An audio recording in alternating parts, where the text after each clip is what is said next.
Jadi risalah Islam itu membimbing pengikutnya, umatnya untuk berpikir lebih cerdas, ini visioner.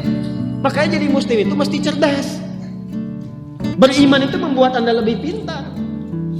Saya tanya begini ya, maaf ya. Sekali lagi mohon maafkan saya kalau perumpamaan ini kurang menyenangkan. Kalau ada yang abadi dengan yang sementara, Anda pilih yang mana? Masa? Sholat itu untuk yang abadi atau yang sementara? Abadi. Baik. Mobil itu untuk yang abadi atau yang sementara? Pilih yang abadi apa sementara?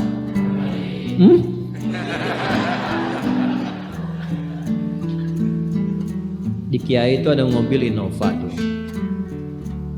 Siapa yang besok memilih tidak sholat subuh, pilihannya pilih Innova atau pilih sholat subuh?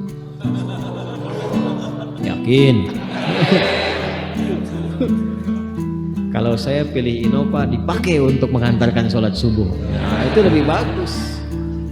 Ya, jangan dipotong sampai situ ya. Ya bisa aja kita pilih Avanza, bisa pilih Ferrari, bisa pilih Pajero ya. Awas yang punya publik Innova, Anda potong royalti kena. Paham? Abbas itu begitu. Anak saya mesti dipanggil di akhirat dan semua penduduk langit dan bumi menyimak itu semua. Diviralkannya di akhirat. Viral dunia itu sementara. Internetnya diputus gak viral lagi.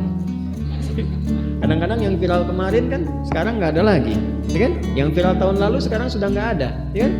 Jadi belum selesai kehidupan sudah hilang juga viralnya. Akhirat itu selamanya.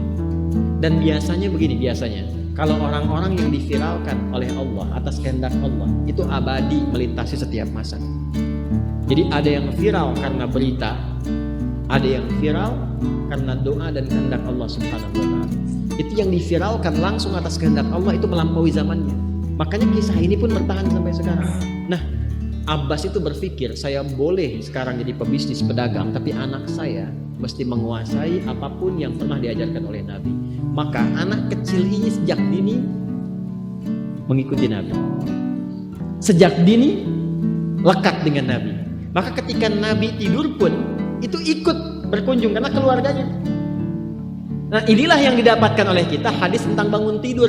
Jadi hadis tentang bangun tidur itu diriwayatkan oleh anak kecil yang umurnya belum genap balik. Main-main ke rumah Rasulullah, ke rumah bibinya Sayyidah Maimunah, ingin tahu bagaimana cara bangun malamnya Nabi. Itu diikutin sampai dilihat gimana bangunnya. Duduk dulu, kata beliau, duduk dulu. Kemudian mengusap dengan bagian tangan yang diduga bersih untuk menghilangkan bekas ngantuknya.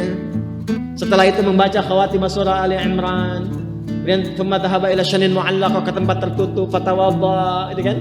Nah, itu ada semua rangkaiannya. Itu ditemukan nanti di hadis riwayat Abu Daud, di Sunan Abu Daud. Nomor hadis 1367. Itu hadis tentang bangun tidur. Ya, cara bangun tidur sampai sholat malam. Masih ingat teman-teman kalau kita bermakmum begini dan ada imam satu dan sudah pasti satu imam. Ya kan? Makmum berapa? Satu boleh? Boleh. Dua boleh? Tiga boleh? Empat boleh? Jadi imam berapa? Makmum? Empat. Laki-laki imam makmum? Imam, baik, bagus ya. Nah, dan imam kan laki-laki. Kalau perempuan imam untuk perempuan kan? Laki-laki untuk perempuan dan untuk laki-laki. Fokus ini. Kalau satu begini, satu laki-laki, kemudian di belakang laki-laki. Ini kan posisinya boleh sejajar kan? Ya kan? Yang imam ini, makmum ini kan? Tadinya di belakang, tarik begini sejajar. Ini yang meriwayatkan anak kecil yang belum balik itu. Itu riwayat Ibnu Abbas. Satu paket. Termasuk sholat, kemarin kan kita tarawih kan? Sholat malam. Yang dua rakaat itu kan? Ya, sholat malam yang sampai 11 itu, tambah khafifatain 2. Itu riwayat ini. Yang sholat tahajud malam yang 11 rakaat, tambah khafifatain 2. Itu riwayatnya ini. Tutup dengan witir 1 rakaat. Itu anak kecil yang meriwayatkan. Dan tahukah Anda, sepeninggal Nabi SAW, Abbas bapaknya ini hafal 200 hadis, anaknya Abdullah hafal 2000 hadis.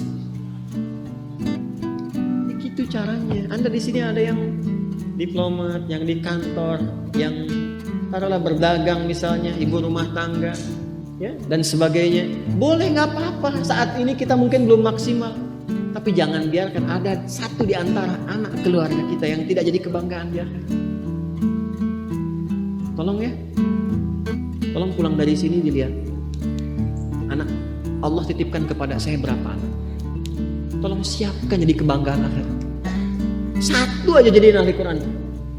Untuk pelita di rumah tuh, penghilang kesedihan, penghilang kegelisahan, mendatangkan semangat. Itu demi Allah saya katakan, gak ada yang paling indah kecuali saat ayah pulang ke rumah.